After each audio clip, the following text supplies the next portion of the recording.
Hey, what's up guys? 안녕하세요, 삐뿔리 문석기입니다. 이번 시간에는 근성장을 위한 수분 섭취 방법을 알려드릴게요. 물 그냥 먹으면 되는 거 아니야 라고 생각할 수도 있겠지만, 밥도 운동 3시간 전에 먹는 게 좋듯이 물도 전략적으로 섭취한다면 운동 효율에 분명 도움이 될 수 있습니다. 운동 전중 후에 얼마만큼의 수분을 어떻게 먹는 게 좋은지, 내 체중은 하루에 몇 리터의 물을 섭취하는 게 좋은지 계산법도 뒷부분에 자세히 알려드리도록 하겠습니다.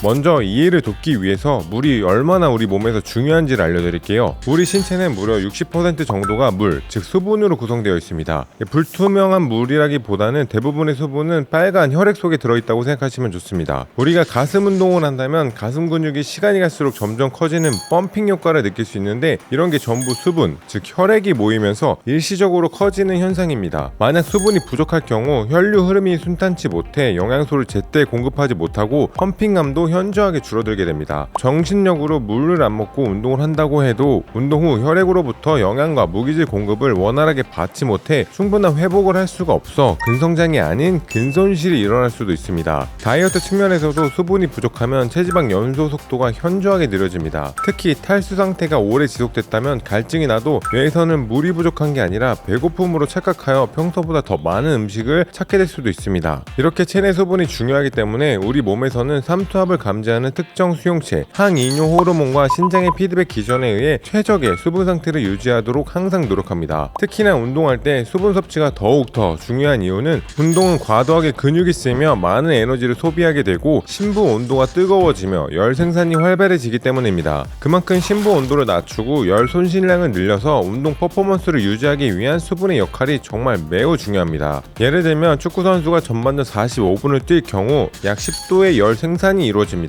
만약 충분한 수분 섭취가 이루어지지 않아 열 손실이 제대로 이루어지지 않는다면 체온 42도를 넘어서는 순간부터 단백질 변성이 되어 경기를 진행하는 것은 고사하고 생명을 유지하기도 힘들 겁니다. 마치 계란을 고온에 구워버리면 구운 계란이 날계란으로 돌아가지 않듯이 다시 처음에 달걀 상태로 돌이킬 수 없는 것과 같다고 보시면 됩니다. 그래서 더운 날 고강도 운동을 하게 되면 인체는 더 많은 수분과 나트륨을 찾게 되고, 그런 용도로 게토레이나 파워에이드 같은 스포츠 음료들이 만들어졌습니다. 수분을 섭취하는 것 외에도 인체는 체온을 낮추기 위해 땀을 분비시켜 체열을 발산시킵니다. 하지만 체수분의 약 2%가 땀으로 손실이 된다면 인간의 생리적 기능의 과부하가 오면서 운동 수행 능력이 현저히 떨어지게 되는데, 실제로 뇌는 열에 의해 스트레스를 받게 되면 근육의 수축을 감소시켜 열 생산을 줄이게 됩니다. 그렇기 때문에 더더욱 고강도 운동 시에 수분 섭취는 필수적입니다. 고강도 훈련이나 야외에서 운동을 하는 경우에는 운동 중에만 수분 섭취를 해주는 게 아니라 운동 전에 미리미리 보충해주면 실제로 운동을 할 때 운동 수행 능력 감소를 늦춰줄 수가 있습니다. 그러면 운동 전중 후 수분 섭취를 깔끔하게 정리해 드릴게요. 운동 2-30분 전에는 염분이 포함된 수분으로 600ml 정도를 섭취하는 게 좋습니다. 게토레이나 파워에이드 같은 스포츠 음료에는 대부분 염분이 조금씩 포함되어 있습니다. 또는 운동 전 식사에 찌개나 국같이 염분이 제법 함유된 식사를 하는 것도 좋은 방법입니다. 운동 중에는 600에서 1200ml의 시원한 물을 수분 공급과 체온을 낮춰주는 용도로 틈틈이 섭취해주는 게 좋습니다. 재밌게도 연구 결과에 따르면 개인이 자율적으로 수분을 섭취하는 경우에는 실제 손실될 수분의 반 정도 되는 양만 섭취한다고 합니다. 1000ml 정도를 담을 수 있는 물통을 챙겨 다니거나 BCA 같이 맛이 나는 보충제를 함께 섭취해보는 것도 좋은 방법입니다. 운동 후에는 수분 손실량의 초과된 25에서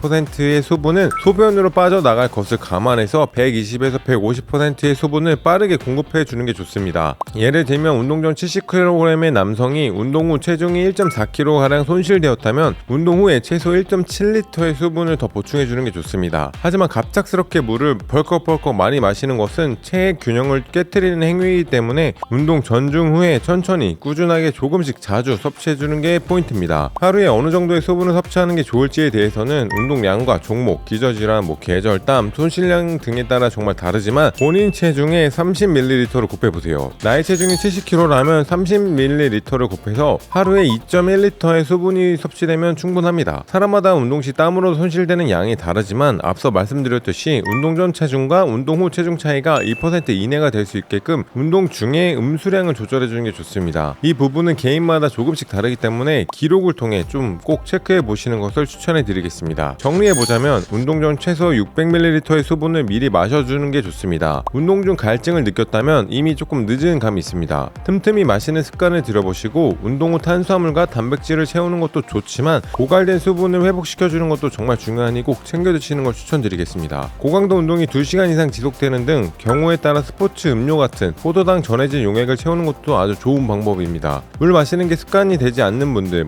수분 섭취량을 체크하기 좀 어렵다고 느껴지시는 분들은 1리터짜리 텀블러를 그냥 구매해가지고 회사에 한 병, 집에서 한 병 이렇게 두고 드시면 됩니다. 그러면 2리터 쉽게 채울 수 있습니다. 나는 이것도 번거롭다 그러면 1리터짜리 생수병으로 음수량을 측정해보는 것도 좋은 방법입니다. 특히 아침 공복에 물 한 잔은 자면서 끈끈해진 혈액에 수분이 공급되어 혈액순환을 개선시켜줍니다. 혈류 개선이 즉시 되니까 몸에 노폐물이 원활히 배출되게끔 돕는 역할도 합니다. 다이어트 중 불청객인 변비를 예방하기도 하고 아침에 물 섭취가 장의 연동 운동에도 도움이 된다고 하니 아침에 일어나자마자 개운하게 물 한 잔 마셔보는 습관을 들여보세요. 그렇다고 물을 한꺼번에 막 엄청 많이 마셔서 하루치를 다 채우려고 하지 마시고, 만약에 단시간에 마실 경우에는 일시적으로 저나트륨 혈증 현상이 생길 수 있으니 조금씩 나눠 드시는 걸 추천해 드리겠습니다. 네, 이번 시간에 저희가 준비한 영상은 여기까지고요. 스포츠 영양사와 영양사 자격증을 소지한 전문 코치의 섬세한 1대1 식단 상담을 받아보고 싶으신 분들은 힙스월 온라인 PT 식단만을 신청해 보는 걸 추천해 드리겠습니다. 영상을 보시고 도움이 되신 분들은 좋아요와 구독 부탁드리겠습니다. Thank you guys.